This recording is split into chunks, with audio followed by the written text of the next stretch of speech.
Estás escuchando La Aventura de Viajar, el podcast de Yati Seguros.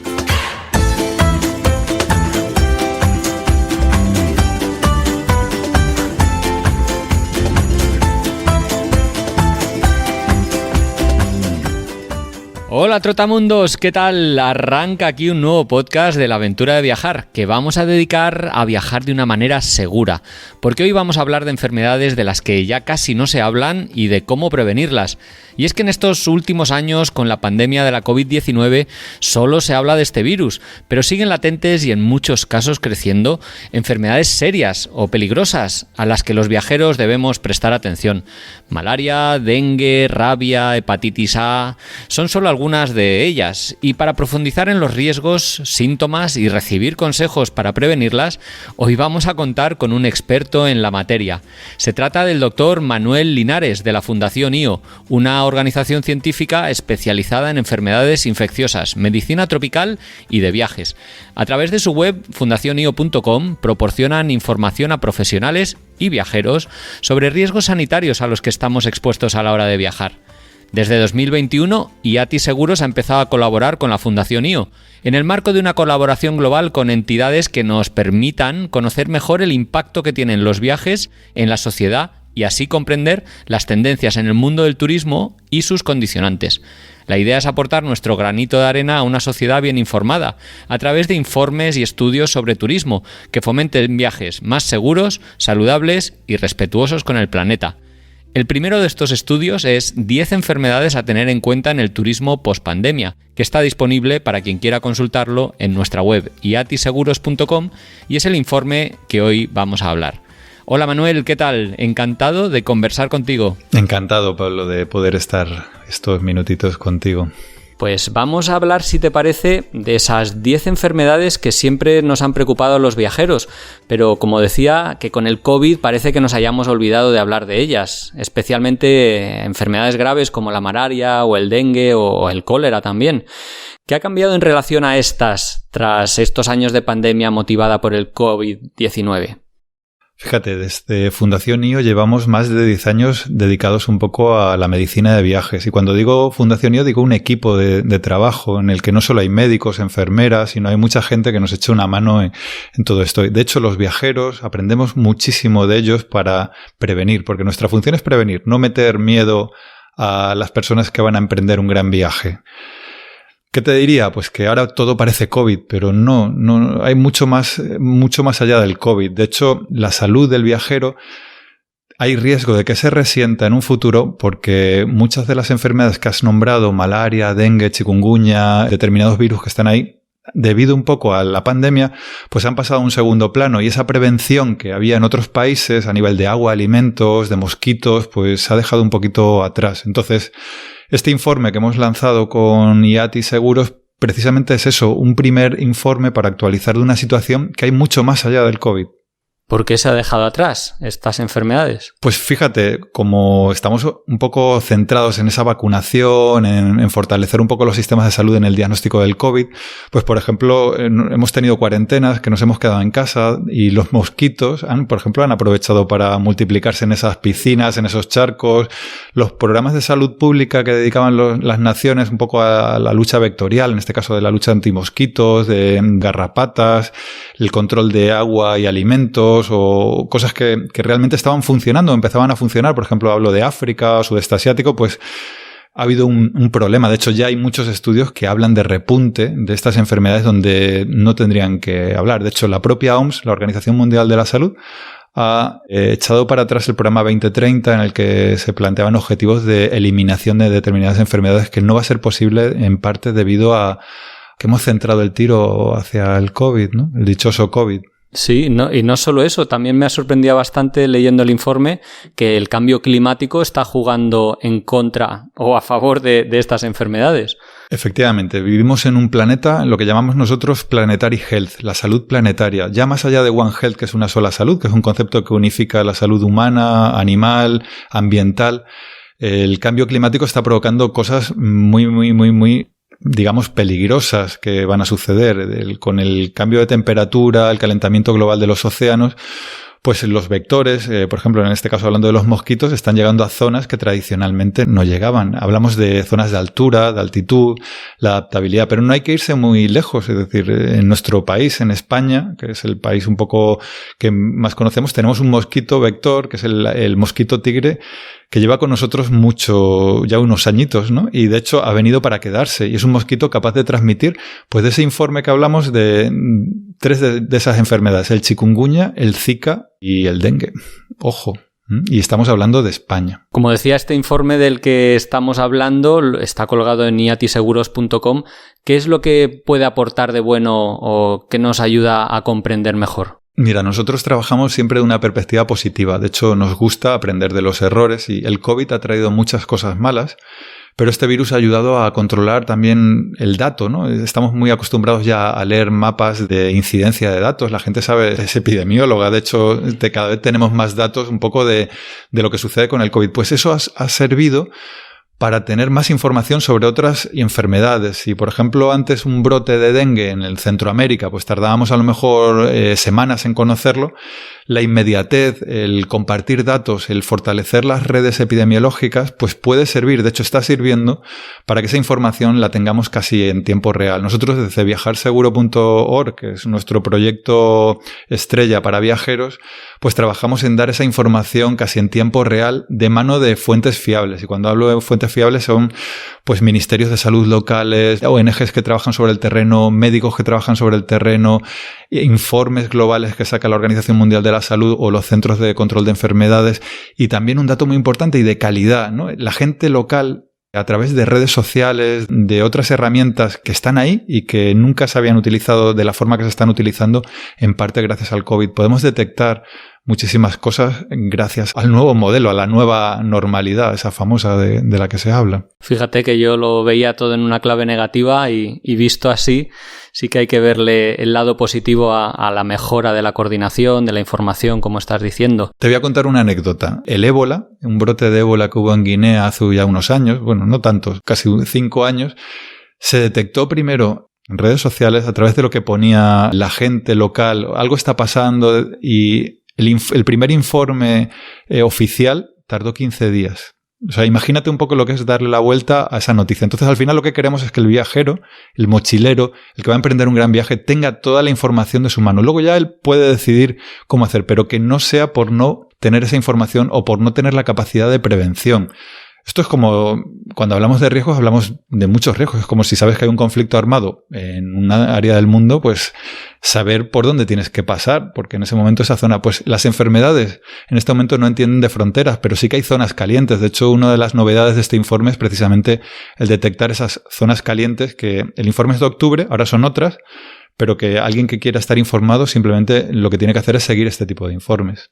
Sí, para realizar este estudio al que estamos haciendo mención todo el rato, habéis analizado más de 100 enfermedades, bueno, a las que hacéis ese seguimiento constante, pero habéis elegido las 10 más relevantes o comunes, ¿no? Por cómo nos afectan a los viajeros. Me ha sorprendido bastante ver que la mayoría de las enfermedades, que valoráis en un 73%, son transmitidas por los mosquitos. Y seguramente la más grave y la más famosa sea la malaria. Aunque creo que todo el mundo intuye un poquito qué es y cuán de grave puede llegar a ser, ¿qué nos cuentas de ella brevemente? Hemos elegido estas 10 porque son las que tradicionalmente más problemas pueden provocar a un viajero.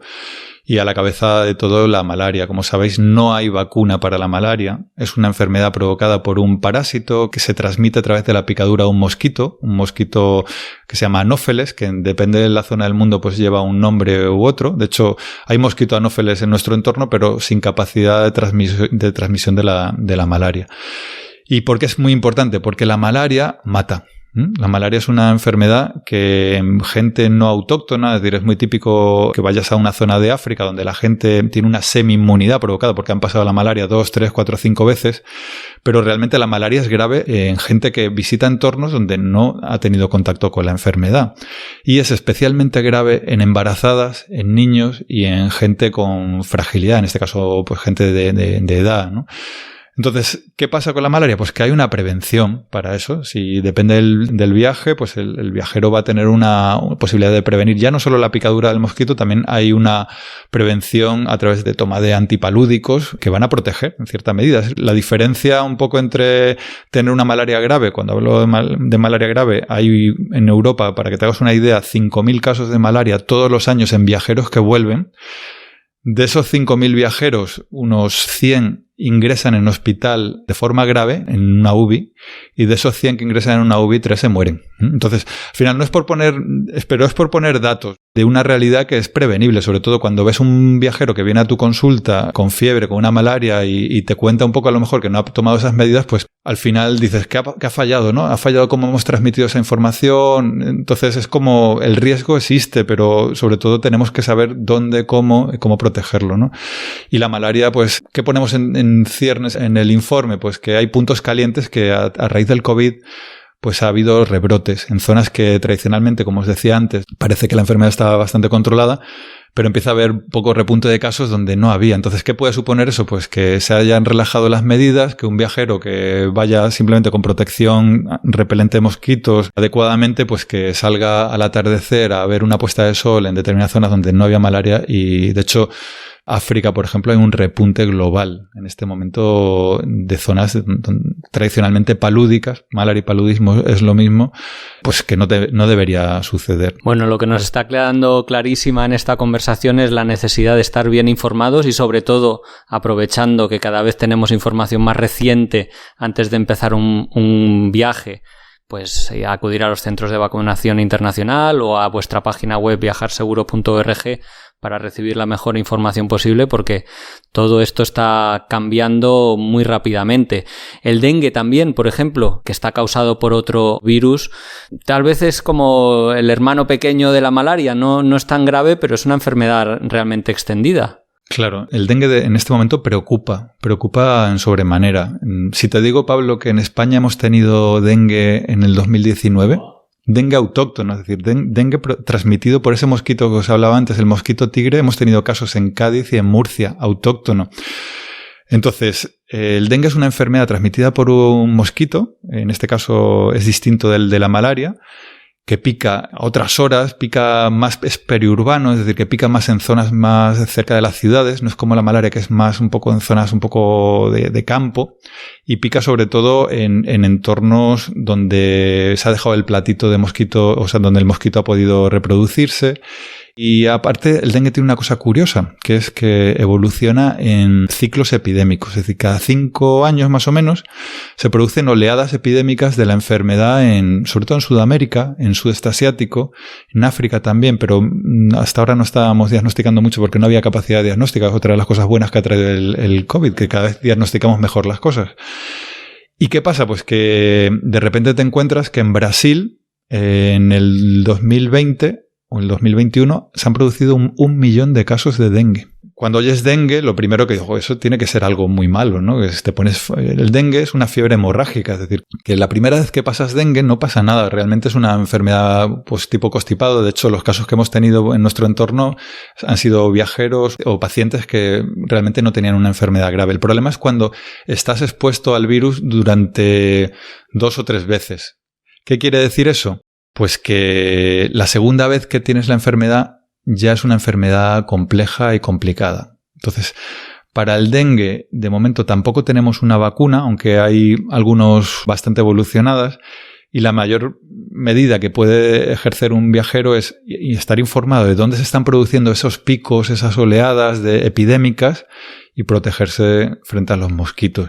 Sobre todo también es muy importante saber si en alguna vez la persona que lo padece ya lo ha padecido, porque el riesgo de padecer un dengue grave, que se llama, aquel que acabas en el hospital, es mayor cuando, por ejemplo, en grandes viajeros que han experimentado a lo largo de su vida, pues probablemente hayan estado en contacto con el virus. Eso es importante saberlo porque muchas veces nosotros los médicos, por ejemplo, cuando nos viene un viajero, nos dais una información interesantísima de dónde has estado.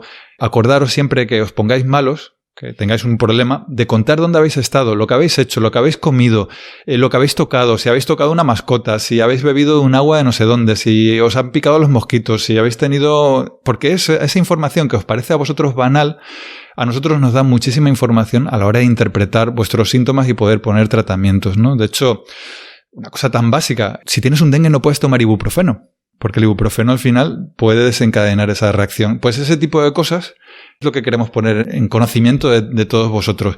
Viajar informados, saber lo que está pasando en cada momento y tener los nodos de calor, los puntos calientes de lo que está sucediendo. Y si desgraciadamente pues te pasa, pues aparte de llevar un buen seguro de viaje, que lo vais a llevar, pues saber dónde acudir, qué contar al médico y cómo protegerte, ¿no? Una vez si sucede, ¿no? Otra de las enfermedades que transmiten los mosquitos es el virus chikungunya, creo que lo he mencionado o creo que lo he pronunciado bien, que no es tan grave, ¿no? Pero sí que puede dejar al viajero cao o fuera de juego un par de semanas. ¿Qué síntomas tiene?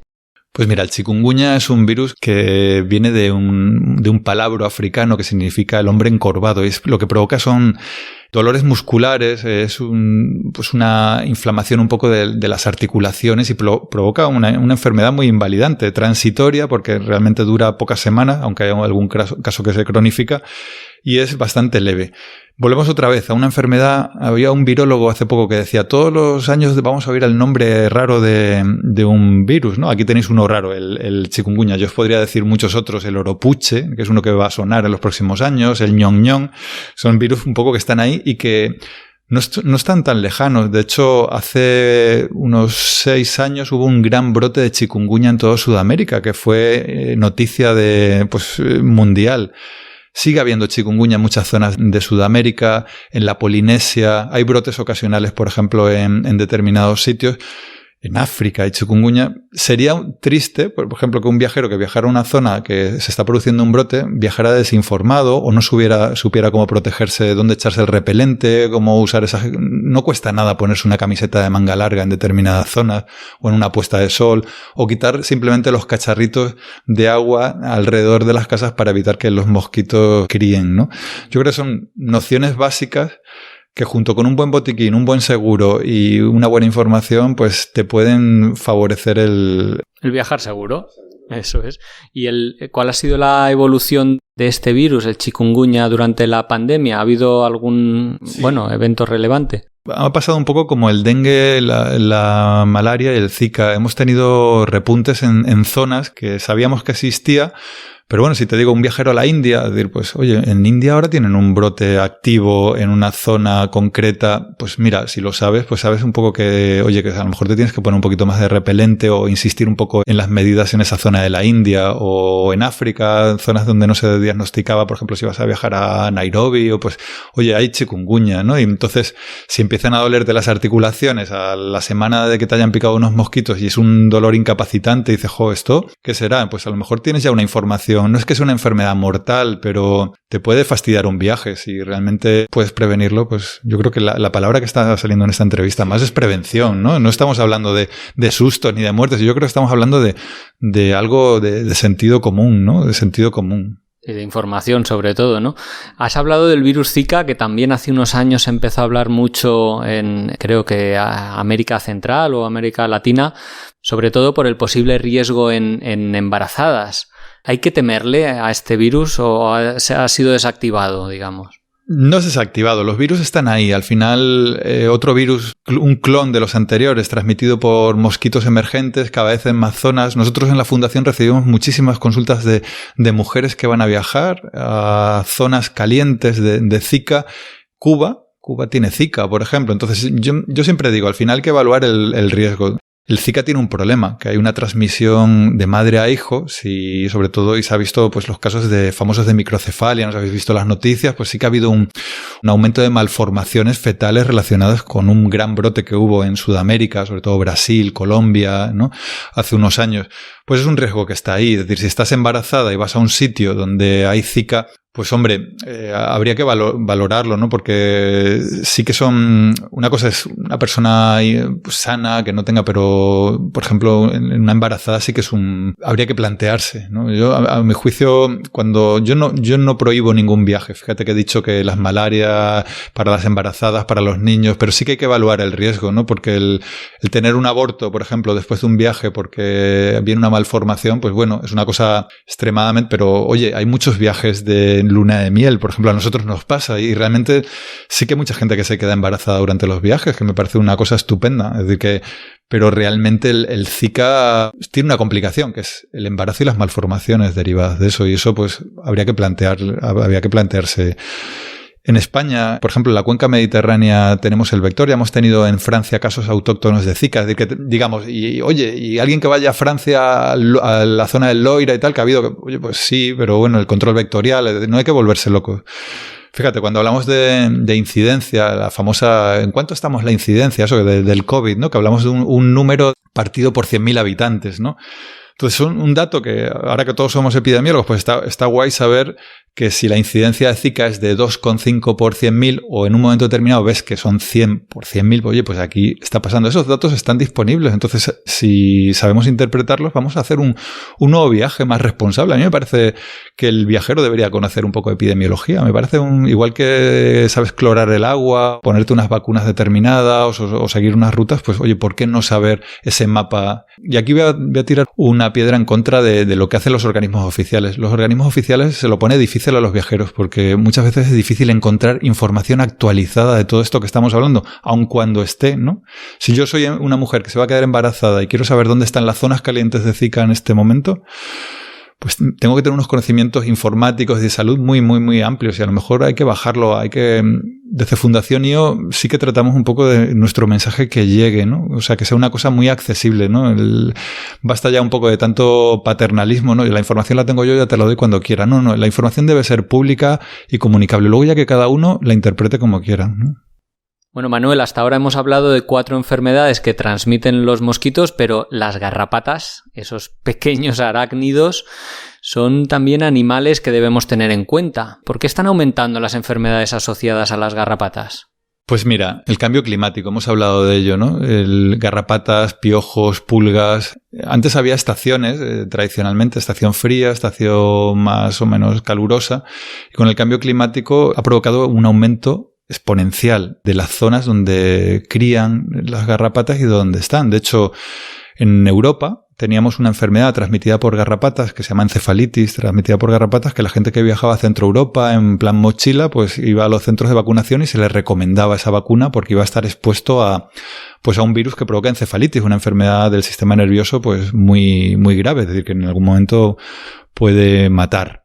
Pues, ¿qué pasa? Si ves el mapa de extensión de las garrapatas de esa y de otras, pues está aumentando para arriba y para abajo. De hecho, en España tenemos garrapatas que no hemos tenido nunca, que con las aves migratorias que traen en sus patas, pues de repente hay en la zona de Salamanca, Extremadura, pues nos dicen, oye, pues que hemos tenido un caso de Crimea-Congo, cuando es una enfermedad transmitida por un virus grave, muy grave, que solo se veía en determinadas zonas, pues, Turquía, África, zonas un poco donde había ganado mucho contacto, donde la transmisión de estos virus pues requerían mucho contacto pues con determinadas zonas ganaderas, pero oye, ¿quién no va a dar un paseo ahora por la dehesa extremeña?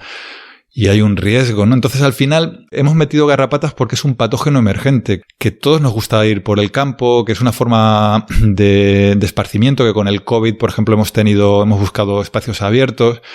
Y hay unas medidas muy claras, y en Centro Europa lo tienen muy claro, es decir, en los colegios vacunan a los niños frente a esta encefalitis. No, desgraciadamente la garrapata es capaz de transmitir más de 50 enfermedades distintas, geográficamente muy parceladas, es decir, en la enfermedad de Lyme, no sé si te suena, pues es una enfermedad que tiene un montón de casos todos los años, en Estados Unidos, en Canadá, y lo transmite una garrapata. También la tenemos aquí en España, África. Digamos que el mensaje para los viajeros: ojo con las garrapatas, ojo con los paseos por el campo, ojo, hay que llevar calcetines largos, pantalón largo, y si detectamos alguna, tenemos que saber extraer esa garrapata Hay una profilaxis también, es decir, una forma de prevenir las enfermedades transmitidas por garrapata. Informar a vuestro médico si os ha pasado, oye, tengo un antecedente que me picó una garrapata, me la quité. Ojo, porque también las picaduras de garrapatas se sobreinfectan, como otra serie de cosas.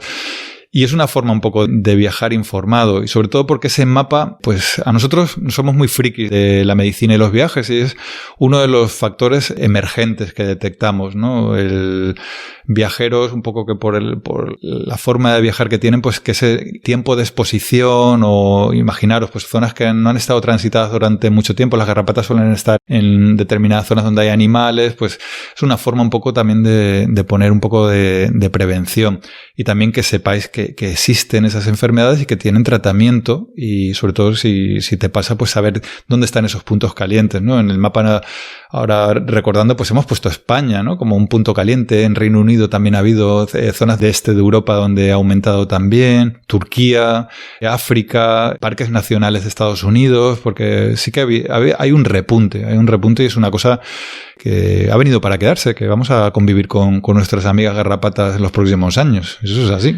Sí, tal vez entonces enfermedades como Lyme, que decías antes, o la fiebre hemorrágica de Crimea-Congo, la encefalitis centroeuropea o la babesiosis, que son nombres que, por ejemplo, yo no había escuchado a raíz de este informe. Claro, si es muy típico, por ejemplo, y pasa en España pasa muchísimo, que te pica una garrapata, te la quitas y empiezas con fiebre a los 7 días y realmente estás desarrollando la fase aguda, por ejemplo, de esa enfermedad que tiene tratamiento y en ese momento sí que es importante consultar porque hay tratamientos, en este caso, que eliminan esa bacteria o ese virus que está transmitiendo el arácnido.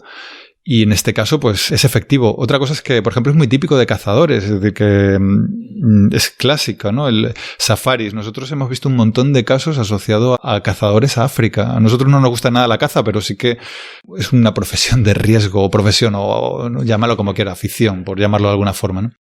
Bueno, la tercera categoría que habéis analizado en vuestro informe son las enfermedades transmitidas por el agua y los alimentos, que digamos que es la segunda en peso cuanto al bloque de las enfermedades que sufrimos o que estamos expuestos los viajeros. En algunos casos pueden ser bastante graves e importantes y más allá de la habitual diarrea del viajero que nos afecta o nos ha afectado a casi todas las personas que viajamos, hay otras un poco más serias. La primera de ellas, no sé si estás de acuerdo, porque la ponéis así en el informe, es la hepatitis A. ¿Cómo se transmite y qué problemas puede ocasionar? Sí, agua y alimentos es un tema apasionante. Digamos, aquí te voy a hacer un chascarrillo de cuál es la enfermedad que más afecta a los viajeros. Pues es el estreñimiento, fíjate, no es la diarrea, pero eso es una realidad. Y sí que hay enfermedades, más allá de la diarrea del viajero, pues eso de pasar 24, 48 horas pegado un poco al señor Roca, ¿no? Que es un poco la que hemos vivido todos, pues hay una serie de enfermedades que sería una pena que un viajero las adquiriese durante el viaje, sobre todo por la gravedad y que supone que te puede trastornar un viaje. Por ejemplo, coger de una hepatitis A durante un viaje supone una vuelta a casa anticipada, casi seguro. Una fiebre tifoidea supone también una enfermedad grave, prevenible grave. Y la gravedad es simplemente que hay una vacuna, que previene. Por ejemplo, en el caso de la hepatitis A te da una inmunidad para toda la vida. Es decir, 2 pinchazos antes de viajar y ya hepatitis A fuera, simplemente. Hay repunte de hepatitis A, en parte debido un poco a que los sistemas de saneamiento de muchos países en desarrollo han empeorado con el tema también de la pandemia.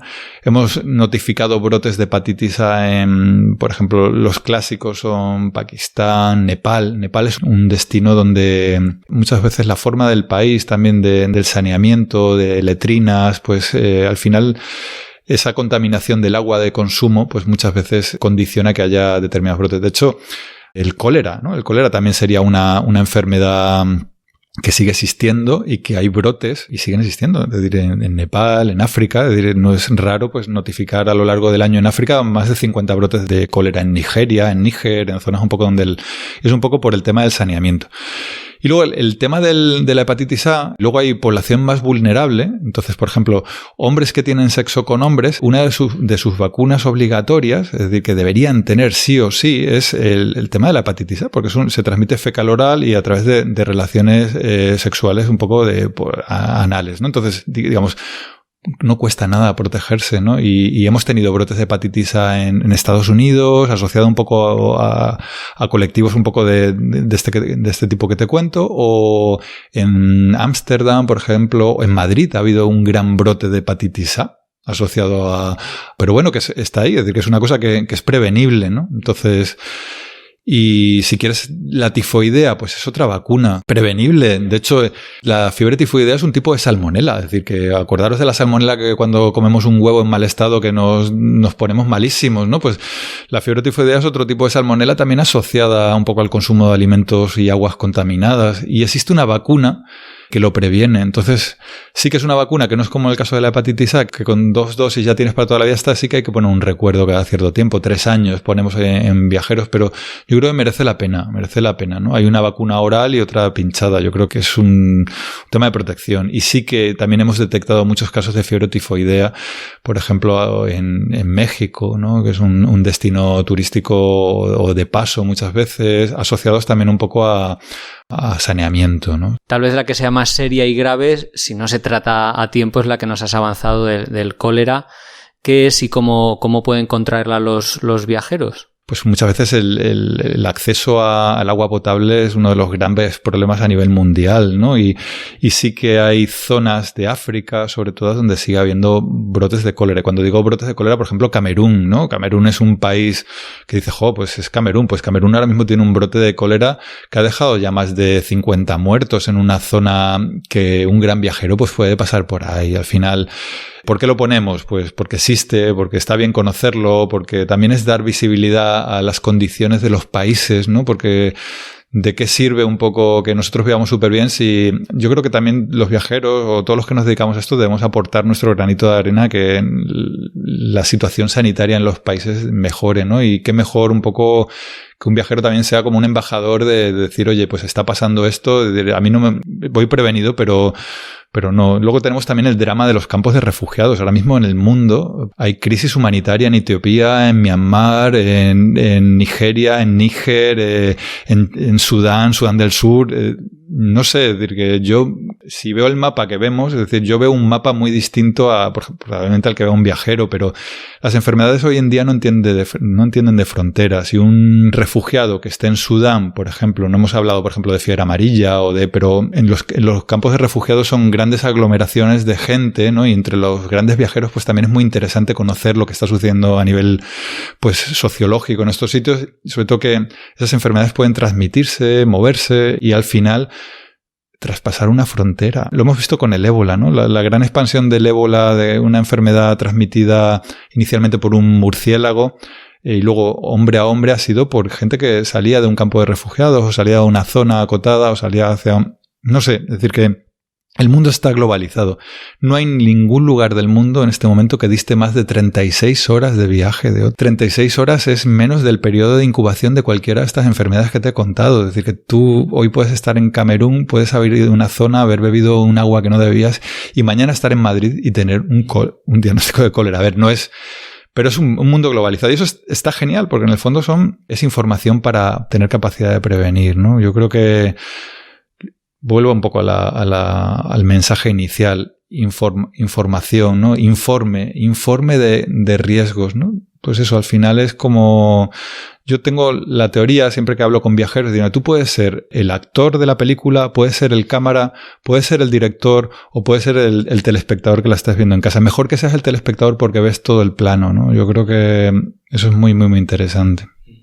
Aparte de las vacunas que nos has mencionado que están disponibles para estas enfermedades transmitidas por el agua y los alimentos, ¿qué recomendaciones nos darías? Porque intuyo que aunque se esté vacunado, viene bien tomar medidas de precaución para no contraer las enfermedades. Sí, yo creo que yo es que creo que todo el mundo debería conocer unas reglas básicas, que es las bacterias, los virus, pues les gusta un poco los medios líquidos. Entonces, al final, el problema muchas veces son las aguas con que se riegan esas verduras, con que se riegan o con que se lavan esos vasos. Es decir, que realmente hay un sentido común. Todos hemos estado en la plaza de Marrakech y nos hemos tomado un zumo de naranja de uno de los puestitos que hay, ¿no? Realmente Claro, si te asomas y ves cómo lavan los vasos, pues dices, oye, pues a lo mejor si hay 7 puestos, pues vete al que lo lava mejor, ¿no? Es decir, al final es un criterio también de conocimiento, ¿no?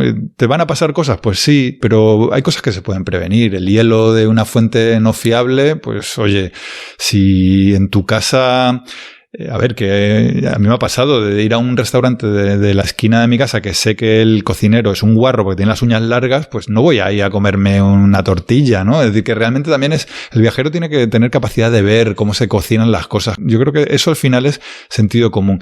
Y las enfermedades transmitidas por agua y alimentos, las bacterias están ahí. Tenemos el E. coli, tenemos la Shigella, la Salmonella, tenemos una serie de bacterias que están ahí. Entonces al final es poner un poco de prevención en eso, ¿no? Y lavar la ropa, la fruta bien, pelarla en la medida de lo posible, lavarnos las manos, el famoso alcohol gel que ahora está tan de moda, pues eso es una cosa básica del botiquín del viajero, un chorrito de alcohol y al final te quitas las bacterias que llevar bien cortadas las uñas, ojo con determinadas anillos, eso que pueden guardar ahí un poco, hacer de reservorio de bacterias o de pulseras, es decir, ser un poco... No obsesivo, pero al final hay una serie de medidas. Si entráis en la web y ponéis agua y alimentos, pues 10 medidas que te pueden librar de una diarrea del viajero. Yo recuerdo en Sri Lanka comerme una cosa que se llamaba kotu y recuerdo que me sentó fatal, pero luego, claro, había 7 sitios donde comerlo. A lo mejor me metí donde no debía, ¿no? Y bueno, y luego está también pues un poco la probabilidad de que te pasen cosas, ¿no? Yo creo que reduzcamos la probabilidad. Si la probabilidad eligiendo bien es de un 5%, ¿por qué vas a tener un 75%, ¿no? Sería un poco eso. Bueno, lo último de lo que habláis en el informe, o de las enfermedades relacionadas que mencionáis en el informe, son con los animales, que tanto amamos y respetamos, más allá de esos insectos y arácnidos que decíamos antes, y es que también pueden ser una fuente de transmisión de enfermedades. De las muchas enfermedades que seguramente hay, probablemente la rabia sea la más conocida. En cualquier caso, ¿qué es y qué síntomas produce? Mira, Pablo, y viajeros que estáis escuchando el podcast, lo peor que le puede pasar a un viajero cuando viaja es que le muerda a un perro, que le muerda a un mono en una zona donde haya rabia. Porque eso da el traste con tu viaje, porque realmente la rabia es una enfermedad transmitida por un virus que es mortal. De hecho, si no te vacunas, si no te pones la profilaxis post-exposición, el riesgo de morir es casi del 100%. Y eso es una realidad. Y hay rabia, sigue habiendo mucha rabia en el mundo. De hecho, hay rabia en Sudamérica. No sé si habéis visto viajeros a Bolivia, Cochabamba. Hay brotes de rabia en Sudamérica, hay brotes de rabia en África, hay brotes de rabia en Asia. Afortunadamente es una cosa que se está controlando cada vez mejor y lo que estamos viendo es que la exposición a animales ha cambiado un poquito. De hecho, templos, monos, ¿no? Antes a lo mejor era un viajero que para poner la vacuna de la rabia ibas a los centros de vacunación y te decía, bueno, para ponerte la vacuna de la rabia tienes que estar más de un mes en un sitio. Pues a lo mejor no, ¿no? A lo mejor lo que haces es llegas al sitio, al 5.º día te vas a ver un templo y te muerde un mono, ¿no? Digamos que al final lo que hay que valorar, y volvemos un poco a evaluar nuestros propios riesgos, de cuál va a ser tu riesgo de exposición a que te muerda un animal, ¿no? Y eso es lo que va a condicionar tu grado de protección. Yo no estoy vacunado de la rabia porque normalmente no me he expuesto de esa forma, pero oye, yo no soy runner, pero si a mí me gusta correr por las mañanas, si vas a Etiopía y eres runner por la mañana, pues a lo mejor tienes una manada de perros corriendo detrás de ti.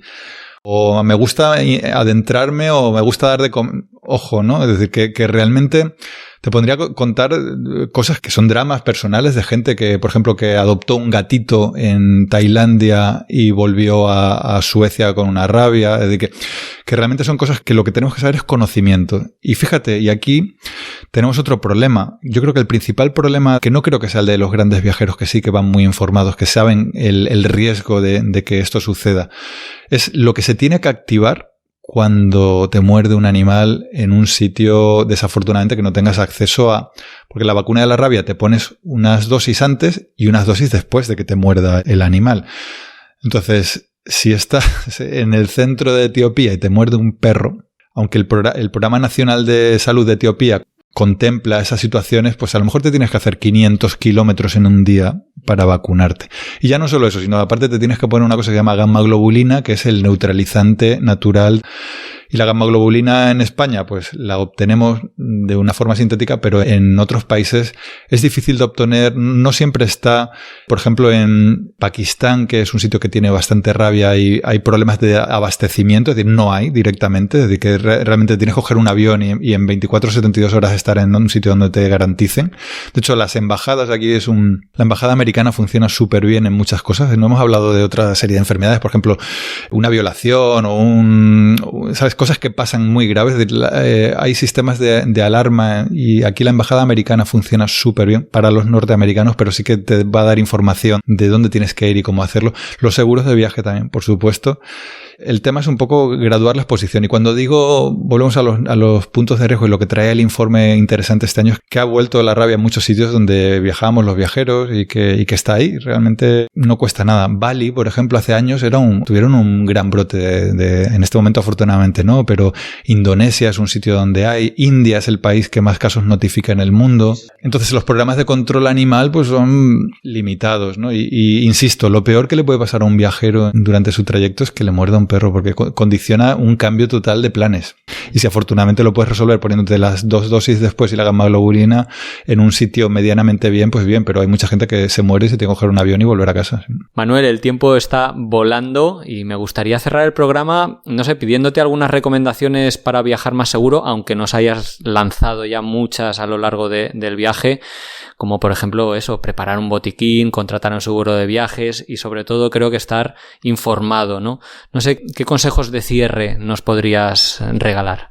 Pues mira, yo, como decía Luis Aragonés, viajar, viajar y viajar, ¿no? Yo creo que debemos seguir viajando informados con esta nueva realidad que es un rollo, pero que pasará, todo pasará y realmente el COVID pasará a ser una enfermedad más de estas que hemos nombrado, que afortunadamente tenemos vacuna, que hay muchas que no tienen. Y realmente yo, desde la Fundación, nuestra misión es acercarnos a vosotros y que vosotros os acerquéis a nosotros. Es decir, que nosotros hacemos ciencia, publicamos en revistas para nuestros compañeros, para esa gente que os vacuna en los centros de vacunación, y queremos ser referencia un poco en acercar ese mensaje personalizado, que no sintáis como un bicho raro cuando pisáis una consulta a un médico y le digáis, y que el médico os mire como diciendo, ¿en dónde vais? ¿Y eso qué es? ¿Y estáis locos? ¿Y por qué? No, al contrario. Yo creo que el viaje tiene que ser accesible, tiene que ser planificado, bien programado, con todas las actividades preventivas que tenéis.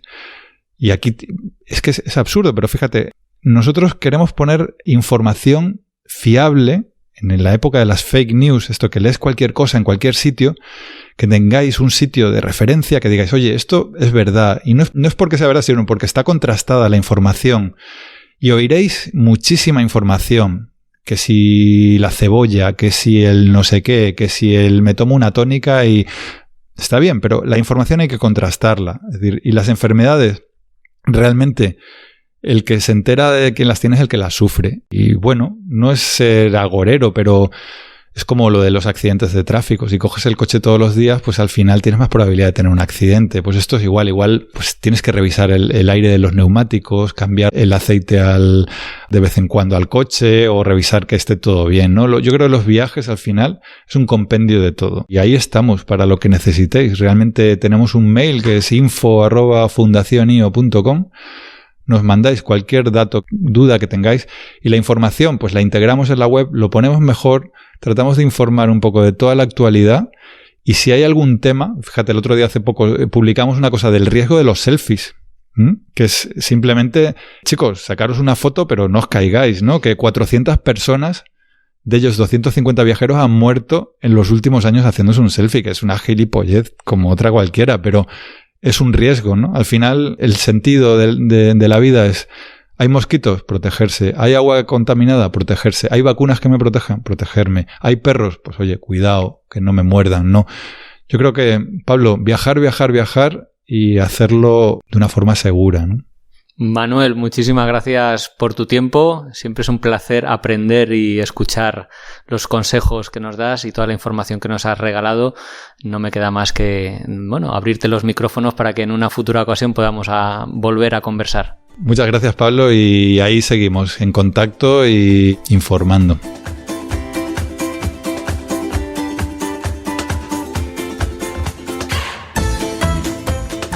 Hasta aquí llega el podcast de hoy. Esperamos que te haya parecido un programa interesante. Si es así, en el blog de Yati Seguros hemos preparado una entrada con información adicional, así como el informe y enlaces a las webs de la Fundación IO y su proyecto Viajar Seguro.